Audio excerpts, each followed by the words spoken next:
अस्सलाम वालेकुम सारे दोस्तों नूं सलाम जी। तो किन्नुआं दे बाग विच और इस तरह के ज़बरदस्त बाग होवे ते उहदे विच बंदा खड़ा होवे तो फिर मेरा नहीं ख्याल कि उन्होंने दस्सण की जरूरत पवे कि मैं कित्थे खड़ा। तो पाकिस्तान दे विच एक ही जगह कि जिहदा किन्नू दा ते सरगोधे दा तुहानूं पता चोली दामन दा साथ है। तो इस वक्त मैं जनाब खड़ा 94 शमाली सरगोधे विच ते सिल्लां वाली रोड तो 3-4 किलोमीटर अंदर आके पिंड है। तो साढ़े अल्लाह ताला ने एक खास खासियत रखी है इस मट्टी दे विच कि जेह्ड़ा तासीर जेह्दी आ ओह् सानूं ओह्दे बाग किन्नू दे फल च भी नज़र आ रही है और इस बाग की खूबसूरती च भी नज़र आ रही है, इसकी पैदावार च भी नज़र आ रही है, इहदे जायके च भी नज़र आ रही है। तो माशाल्लाह देखो बड़ा ज़बरदस्त और बड़ा मोटा मोटा किन्नू जेह्ड़ा ना ओह् लगा है। तो कैमरा कोल करके मैं तुहानूं ज़रा दिखाना वा।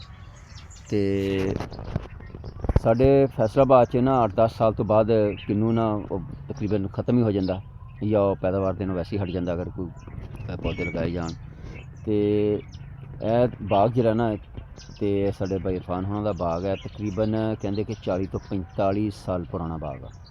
तो हाले भी ना माशाल्लाह किस तरह देखो सरसब्ज़ो शदाब आ तो फलना भरिया होया तो बड़ा ही ज़बरदस्त बाग है कि अल्लाह ताला ने खास रहम किया करम किया इस ज़मीन के उत्ते।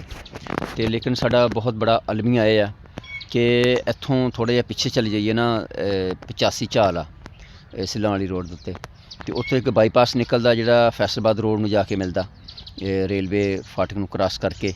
तो उस रोड के उत्ते भी ना बड़े ज़बरदस्त बाग सी ते लेकिन बड़ी बदकिस्मती कि उत्थे तकरीबन 8 तो 10 जिहड़ियां हाउसिंग कलोनियां जिहड़ियां बहुत बड़ियां बड़ियां हाउसिंग कलोनियां बन चुकियां तो कोई 5-6 जिहड़ियां ना वो ज़ेरे तमीर आ और साडा जिहड़ा हाउसिंग कलोनियां दा अजदहा ना वो साडी ज़मीन और निगली जा रहा।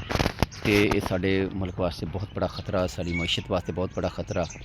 तो इस तरफ साडियां हुकूमतां नूं तवज्जो देने की जरूरत है कि एक तो साडा ज़रई मुल्क आ तो एक सब तो बड़ी गल जिहड़ी है कि मौसमियाती तब्दीलियां जिहड़ियां उहदे बड़े असरात पैंदे ने बागात कट्टण की वजह ना, हाउसिंग कलोनियां बनाउण की वजह ना। तो उस तो बाद साडी मईशत जिहड़ी आ उहदे विच मुल्तान दे अंब दा और सरगोधे दे किन्नू दा बहुत बड़ा किरदार आ।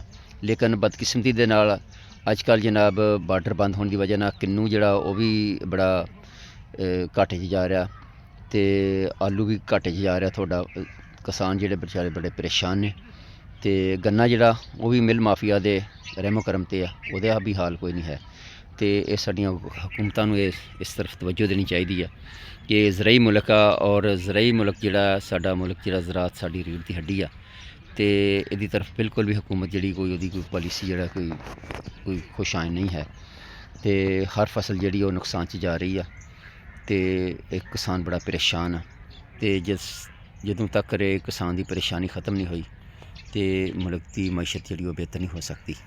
तो इस वास्ते हुकूमतां नूं दे अगे गुजारिश है कि किसान की तरफ तवज्जो दी जाए ताकि मुल्क जिहड़ा वो खुशहाली की तरफ आ जाए।